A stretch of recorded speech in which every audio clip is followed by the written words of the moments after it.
You ask Tiger to solve. This deals with linear equations with one unknown. The final result is m=30. Let's solve it step by step. Simplify the expression. Break up the fraction. Find the greatest common factor of the numerator and denominator. Factor out and cancel the greatest common factor.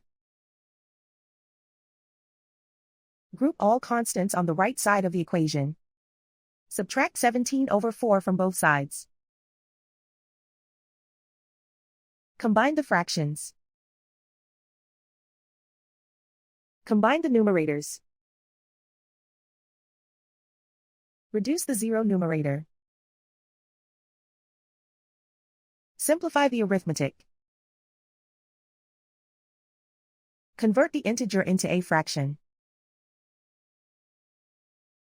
Combine the fractions. Combine the numerators. Isolate the m. Multiply both sides by 8.